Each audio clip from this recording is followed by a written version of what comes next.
ចាសសូមជម្រាបសួរពុកម៉ែបងប្អូនមីងទាំងអស់គ្នាថ្ងៃនេះនាងខ្ញុំមកបង្ហាញពីរបៀបធ្វើស្ងោរស្ពៃក្រញាញ់ឲ្យមានរសជាតិឈ្ងុយឆ្ងាញ់ផងដែរតោះតាមដានទាំងអស់គ្នាថាតើមានគ្រឿងផ្សំអ្វីខ្លះនិងរបៀបធ្វើយ៉ាងដូចម្តេចសូមទស្សនាទាំងអស់គ្នាចាសបងប្អូនកុំភ្លេចជួយ Subscribe Channel របស់នាងខ្ញុំម្នាក់មួយផងដើម្បីទទួលបានវីដេអូថ្មីៗរៀងរាល់ថ្ងៃពីរបៀប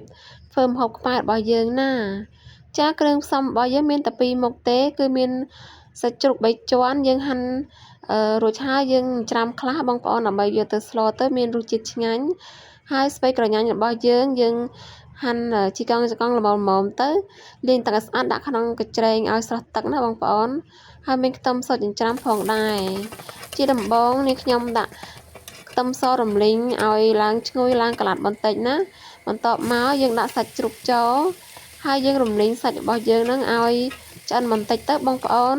ពេលដែលឆ្អិនហើយវាអស់ឈាមហើយបងប្អូនអញ្ចឹងយើងចាប់ផ្ដើមដាក់គ្រឿងស្ករកន្លះស្លាបព្រាបាយប៊ីចេងស្ទើកន្លះស្លាបព្រាបាយទឹកត្រីបន្តិចទឹកស៊ីអ៊ីវបន្តិចផងដែរហើយថែមម្រេចបន្តិចដើម្បីឲ្យមានរសជាតិឈ្ងុយបងប្អូនហើយយើងរំលីងសាច់របស់យើងឲ្យគ្រឿងរបស់យើងរលាយសព្វចូលជាមួយគ្នាផងណាតែបន្ទាប់មកពេលដែលយើងលីងសាច់រៀងឈ្ងុយបន្តិចហើយយើងដាក់ទឹកចូលតែម្ដងទៅនេះខ្ញុំដាក់ទឹកប្រហែលជា3ចានណាបងប្អូន3-4ចានទៅមកល្មមទៅបងប្អូនពេលដែលយើងដាក់បន្លែទៅគឺវាយើងរំងាស់បន្តិចទៅគឺវារៀងបន្តិចឯងបងប្អូនចាយើងរំងាស់រៀងផុយសាច់បន្តិចទៅបងប្អូនបន្ទាប់មកនេះខ្ញុំដាក់អំបិលប្រហែលជាកន្លះស្លាបព្រាបាយបងប្អូនយើងកុំអាចដាក់ច្រើនពេកទេព្រោះយើងមិញយើងដាក់ទឹកត្រីទឹកស៊ីអ៊ីវខ្លះហើយព្រោះខ្លាចប្រៃជ្រុលណាតោះមកយើងកូរសម្លរបស់យើងឲ្យរលាយអំបិលបន្តិចទៅបន្ទាប់មកនេះខ្ញុំដាក់បន្លែស្ពៃក្រញាញ់ចូលតែម្ដងចាស្ពៃក្រញាញ់មួយកញ្ច្រែងធំមិញហ្នឹងយើងដាក់ទាំងអស់តែម្ដងទៅចាស្ពៃនេះផងដែរគឺនាងខ្ញុំទិញតាមលម៉បងប្អូនគឺខ្មែរយើងដាំខ្លួនឯងបងប្អូនណាអត់មានជាតិគីមីអីទេមានរសជាតិផ្អែមឆ្ងាញ់តែម្ដងបើយកទៅធ្វើលក់ទឹកគ្រឿងអីក៏ឆ្ងាញ់ដែរបងប្អូនគឺខ្ចីល្អណាបន្ទាប់មកយើងកូរពី3ត្រឡប់ហើយយើងបិទគម្រប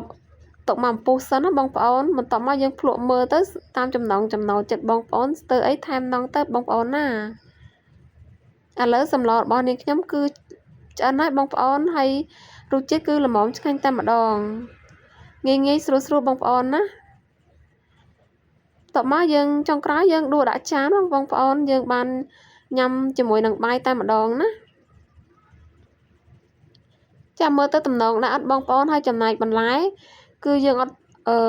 រំងាស់យូរទេបងប្អូនព្រោះខ្លាចវារលួយណាបន្លែស្ពៃកញ្ញាអញ្ចឹងយើងទុកតាមអំពុះទេយើងបិទភ្លើងតែម្ដងណាបើយើងទុកឲ្យលួយពេកគឺអត់ឆ្ងាញ់ទេធ្វើឲ្យបន្លែរបស់យើងស្លោកហើយមើលទៅពណ៌ក៏អត់ស្អាតដែរចាអរគុណបងប្អូនបើមានកំហុសខុសឆ្គងត្រង់ណាសូមអធិស្ឋានផងអរគុណសូមជម្រាបលា